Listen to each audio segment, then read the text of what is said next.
The French-American relation tale is as old as time, filled with passion, rivalry, and the occasional diplomatic pulling game. From the Revolutionary War, where France played a gallant ally, to the simmering tensions of the Iraq invasion in 2003, the US and France have shared a relationship that is nothing short of a roller coaster. Fast forward to the recent times, President Emmanuel Macron, the charismatic leader with a vision of Europe less tethered to the Uncle Sam. In a candid 2019 interview, if one remembers, Macron didn't mince words, declaring NATO to be experiencing brain death and questioning the alliance's strategic direction when Trump vowed to exit the alliance.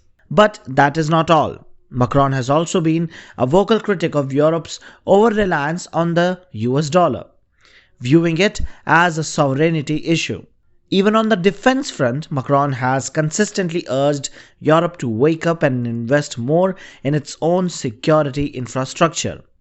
He stresses that the European nations should prioritize their own defense industry rather than leaning heavily on American weaponry. But the way Macron has decided to cut reliance on the US right now is nothing short of a major misstep. As Trump pushes for the unification of Denmark, Macron sees this as a direct challenge to Europe's sovereignty.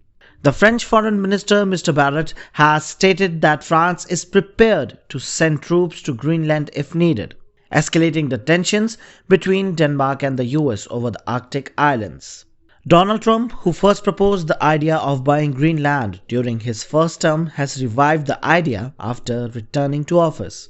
Citing national security concerns, he has refused to rule out any military action to secure the control over the world's largest island. However, Denmark, which oversees Greenland as an autonomous territory, firmly insists that it is not for sale. Speaking at a local French channel, Barrot confirmed that Paris has initiated discussions with Denmark over the potential deployment, although Copenhagen has shown no interest in such a mission for now. If Denmark calls for help, France will be there, he declared, emphasizing that the European borders must remain inviolable. Also, during an EU foreign ministers' meeting, multiple states reaffirmed their support for Denmark, hinting at possible troop commitment if the situation escalates. Barrot dismissed the notion of a US takeover, asserting that people don't invade EU territories. Well, but let's be real here. France, despite all its military strength, is still no a match for the US in a head-on confrontation. But here, challenging Washington makes sense for Paris. Macron isn't just playing the notable European defender, he is eyeing a strategic, vast resource pool. Greenland, a geostrategic gem, holds nearly a quarter of the world's rare earth minerals, critical for military tech, electric cars, and more. All the fields where France is trying to challenge America in the last 2 decades. Donald Trump sees Greenland as essential for the US national security and has even suggested that military action can happen. Meanwhile, China currently dominates the area with rare earth supply chain, leaving Washington desperate to counter Beijing's grip. The melting Arctic ice has turned Greenland into a battleground for resources and influence. Macron knows this very well. He's not just standing up to the US, he is maneuvering to get a slice of the Arctic pie.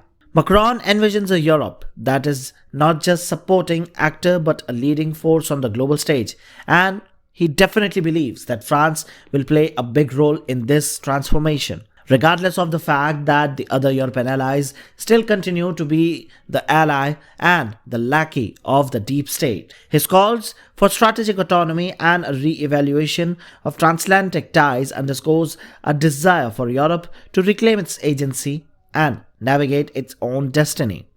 But does France have the power to outmaneuver both US and China? Unlikely as of now.